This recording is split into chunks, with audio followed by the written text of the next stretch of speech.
Selamat datang di channel Ngoding Python bersama gua Vivai. Apa kabar teman-teman semua? Semoga baik-baik aja, semoga sehat-sehat aja. Dan selamat datang di series terbaru lagi, yaitu belajar MicroPython. Nah, beberapa hari yang lalu kalau teman-teman ingat, gua sempat upload video mengenai aplikasi IoT sederhana dengan menggunakan MicroPython. Nah, itu sebenarnya video iseng aja karena gue emang lagi seneng banget sama yang namanya IoT dan elektro. Nah, yaudah, gue bikin. Terus sengaja tuh di video itu nggak ada codingannya, karena codingannya udah gue upload ya ke situ. Jadi di video itu gue cuman menunjukkan bagaimana cara installnya dan bagaimana cara ngupload kodenya ke microcontroller. Nah, ternyata dari video itu banyak yang nanya ke gue, mulai dari Japri, nanya di grup, atau beberapa ada yang nanya di video tersebut bagaimana teknisnya, terus itu pengembangannya bisa buat apa aja, dan pertanyaan-pertanyaan teknis lainnya. So, karena emang minat gue lagi ke situ, seperti yang gue bilang, gue buat aja series ini. Nah, pertanyaannya adalah kenapa kita harus menggunakan MicroPython? Apa karena nama channel ini Ngoding Python terus segala-galanya harus Python? Enggak. Seperti yang gue pernah bilang, bahwa kita nggak boleh fanatik dengan bahasa pemrograman apapun. Dan kalau teman-teman pengen belajar microcontroller, teman-teman juga bisa pakai bahasa yang lain. Misalnya pakai Arduino. Nah, Arduino ini sangat lumrah untuk teman-teman yang baru terjun ke dunia microcontroller. Ada yang jual kitnya, terus tutorial dalam bahasa Indonesia juga udah banyak. Terus kenapa gue bikin series dengan menggunakan MicroPython? Karena mungkin menurut gue ya, ada beberapa orang yang pengen banget belajar microcontroller, tapi terkendala dengan bahasa pemrograman.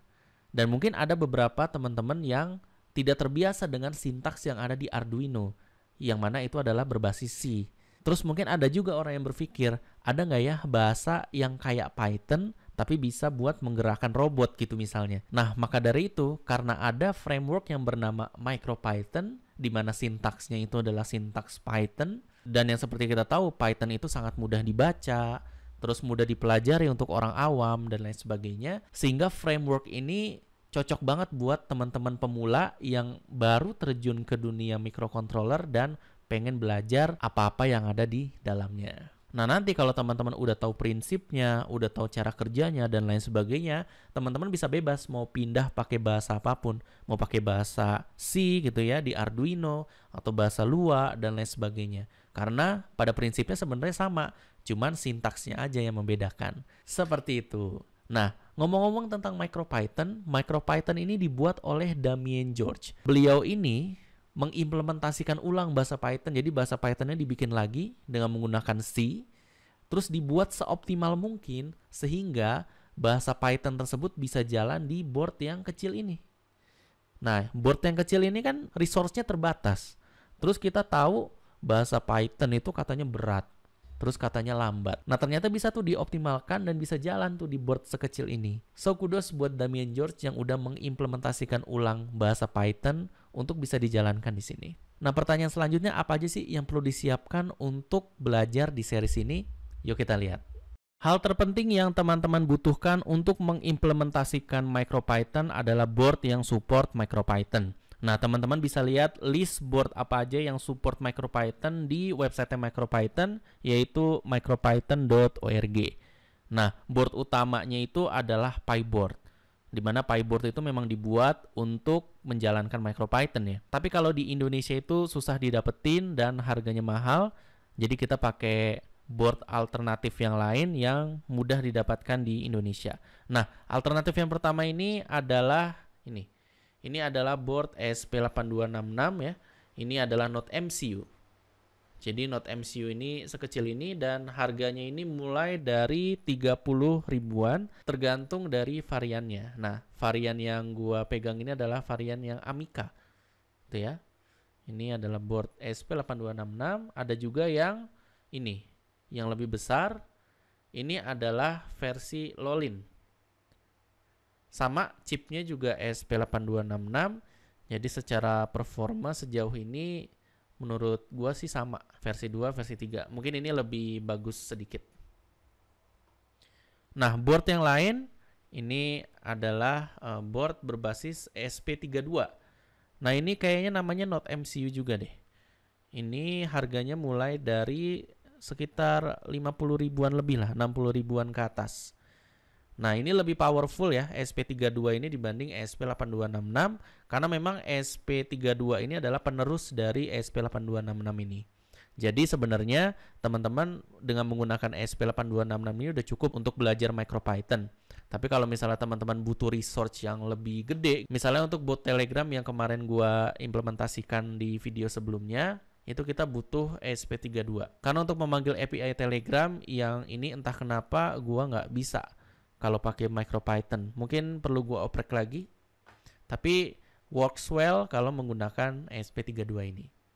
Nah, ada satu board yang berbasis SP32 juga yang asli buatan Indonesia. Nah, ini dia. Ini adalah Lampai board. Ini dibuat oleh teman-teman gua yang ada di Lombok ini ya.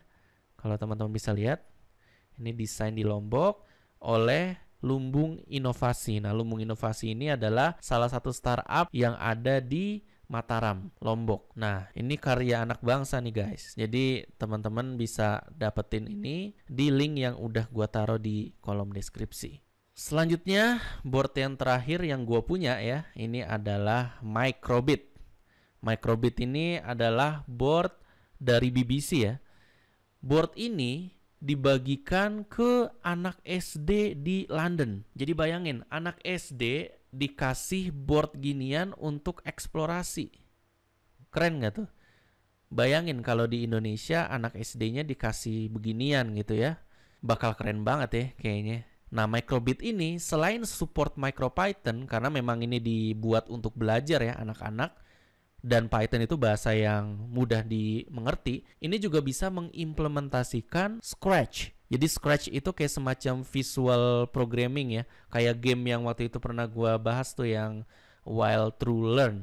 Nah kayak gitu yang drop drag doang. Ini nanti mungkin akan ada video reviewnya terpisah buat teman-teman yang mungkin berminat dengan Microbit ini, misalnya untuk belajar anak gitu ya, atau untuk bermain dengan anak. Ini oke banget sih. Sayangnya gue juga belum sempat explore lebih jauh. Nah ini nanti gue akan coba explore lebih jauh, terus nanti akan gue bikin video reviewnya. Oh ya, ini juga akan gue bikin nih video reviewnya nih, karena ini karya anak bangsa kan, kita harus support. So nanti kita akan review di video yang berbeda. Tapi untuk series ini spesial ya, kita akan menggunakan dua board, yaitu board yang SP8266 dan board yang SP32. Nah, khusus yang SP32-nya ini gue bakal pakai Lampai board. Oke, selanjutnya instalasi ya. Nah, sebenarnya instalasi ini bisa teman-teman tonton di video yang aplikasi IoT sederhana dengan menggunakan MicroPython. Tapi di sini gue coba bikin lebih detail lagi di dua board ini ya. Yang pertama board yang berbasis SP8266 dan board ini, Lampai board. Oke. Nah, pertama kita akan coba install di ini dulu ya. Jadi ini kita singkirkan dulu. Oke. Nah, pertama teman-teman buka device manager. Di sini udah gue siapin device manajernya. Terus buka ports. Nah, selanjutnya teman-teman colokkan board teman-teman ini. Ya, colokkan ke USB. Nah, terus kita lihat ada ini, ada COM 4. Nah, maka si board ini dia ada di COM 4. Oke, teman-teman harus ingat ya. Nah, selanjutnya teman-teman coba download firmware MicroPython di sini. Silakan klik download. Terus scroll down. Nah, di bawah ini ada generic SP8266 ini untuk board yang ini. Terus nanti ada generic SP32 ini untuk nanti yang Lampai board atau board SP32 lainnya. Oke, bisa diklik. Terus teman-teman bisa pilih yang stable firmware yang 2M. Nah, ini teman-teman harus pastikan dulu si boardnya ini flash memorinya berapa. Kalau si Amica ini flash memorinya adalah 4M. Jadi kita bisa pakai yang ini ya, 2M or more of flash. Jadi kita pakai yang 1,13. Nah, ini gue udah download. Ini gue cuma nunjukin aja supaya teman-teman gak bingung milih yang mana. Nah, untuk yang SP32 teman-teman klik yang ini. Nah, kalau di Lampai board ini teman-teman pakai yang ini ya, yang stable ya. yang stable, yang ini. Gue juga udah download, jadi gue nggak perlu download lagi. Nah, sebelum kita mulai, kita harus install dua library ini, ASP.tool dan Adafruit AMPY, gitu ya, dengan menggunakan perintah pip. Jadi pastikan teman-teman Python-nya udah bener ya. Jadi Python-nya udah bener, terus pip-nya juga udah bisa. Kalau misalnya teman-teman pip-nya kayak gini misalnya ya, pip is not recognized. Ini jelas ya karena P-nya 2. Tapi kalau misalnya teman-teman ngetik pip terus keluarnya ini artinya pip-nya belum terinstall dengan benar. Jadi teman-teman harus setup dulu pip-nya supaya dia bisa dipanggil di command prompt. Nah, ya udah teman-teman tinggal install aja. Yang pertama si ASP.tool ini. Gue udah install sih. Jadi keluarnya seperti ini. Terus yang kedua adalah si AMPY ini. Jadi ASP ini buat nge-flash si firmware-nya ke dalam boardnya. Terus AMPY ini buat naro kode, buat ngapus kode, buat lihat kode apa aja yang di dalam boardnya dan lain sebagainya. So ini udah gua install dua-duanya, jadi udah aman harusnya. Nah, selanjutnya langkah yang wajib teman-teman lakukan saat teman-teman baru dapat boardnya itu adalah membersihkan firmware yang ada di sini gitu. Jadi firmware-nya kita kosongin dulu yang ada di dalamnya. Nah, caranya gimana? Kita lihat di blog Ngoding Python. Di sini ada ini ya, bagian ini, erase flash. Terus teman-teman ingat tadi kita kan ada di COM 4. Nah, jadi kita pakainya COM 4 bukan COM 5. Nah, sebelum menjalankan ini dulu deh. Ini kita cek dulu. Nah, kalau teman-teman mendapatkan kesulitan kayak gini, sama kayak yang pip tadi ya, yang ASP.tool is not recognized, tapi teman-teman udah merasa nginstal tadi menggunakan pip, itu nggak usah khawatir, teman-teman cukup tambahkan .py di belakangnya. Gitu ya. Nah, ini kebetulan gua nggak bisa justru kalau pakai .py. Tapi kalau teman-teman nggak bisa ASP.tool doang, gini ya, ASP.tool gini aja nggak bisa, nah, teman-teman coba tambahkan .py di belakangnya. Karena teman-teman menggunakan versi Python yang tinggi itu ya. Kalau nggak salah versi 3,9 dia harus pakai .py di belakangnya. Jadi dari sini tergantung ya teman-teman nginstalnya kayak gimana. Kalau butuh .py tinggal tulis .py di belakangnya, tapi di sini gua nggak perlu. Terus com-nya ini kita ubah ke com 4. Enter. Nah, dia akan melakukan pembersihan firmware. Di sini erasing flash kalau kita lihat. Ini kita tunggu beberapa saat, nggak lama sih harusnya. Oke, ini udah selesai. Artinya di sini udah bersih boardnya. Kita tinggal install aja. Nah, pertama kita masuk ke directory downloadnya karena firmware-nya ada di folder download. Terus kita balik lagi ke sini.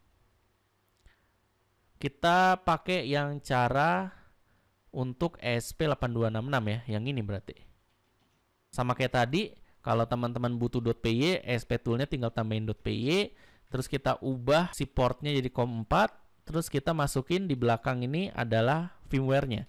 ESP8266 yang versi 1.1.3 ini ya. Ini yang versi terbaru. Udah kita enter aja, terus kita tunggu aja beberapa saat sampai dia sukses. Nah, ini flashnya udah selesai, berarti di dalam board ini sudah ada MicroPython-nya. So, gimana kita ngeceknya? Kita menggunakan aplikasi yang namanya Putty. Jadi, teman-teman harus download dulu Putty. Jadi, teman-teman tinggal cari aja di Google Putty. Oke, kita masuk ke serial.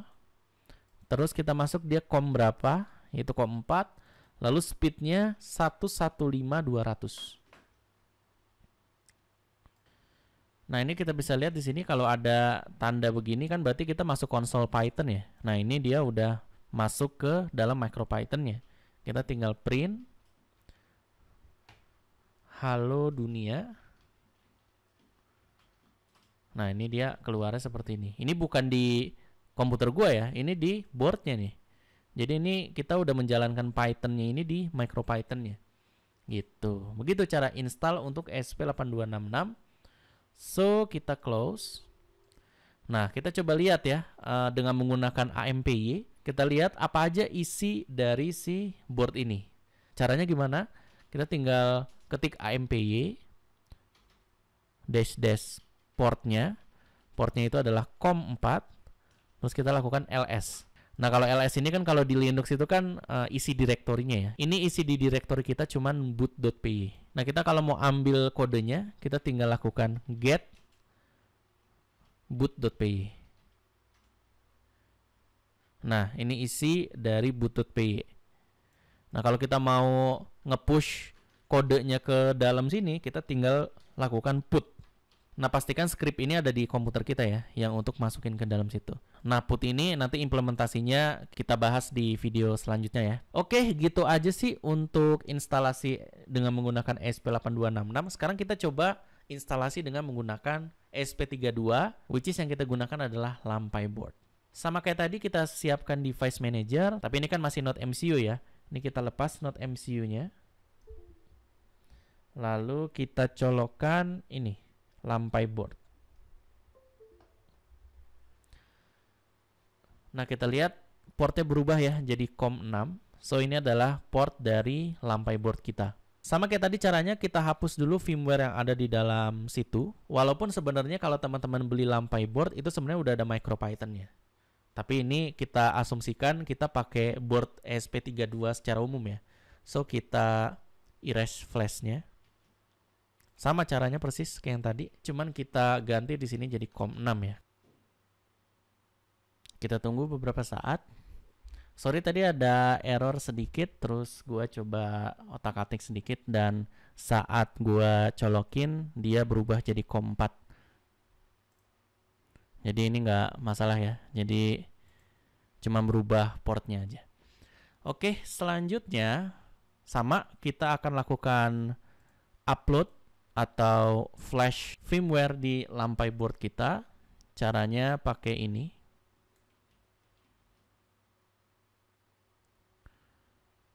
Kita copy ke sini. Ini kita ganti jadi COM4. Terus firmware-nya ini ya. Pakai yang versi 1.1.3 sama, kita enter aja.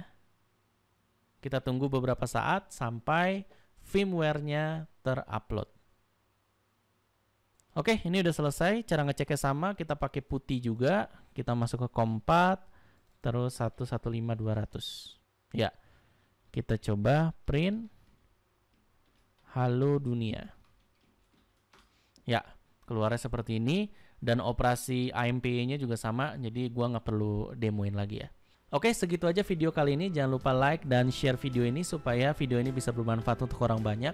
Kalau ada kritik, saran, atau komentar, silahkan tulis di kolom komentar yang ada di bawah. Jangan lupa juga subscribe channel ini supaya gue tetap semangat bikin konten di channel ini. Dan sampai jumpa di video selanjutnya.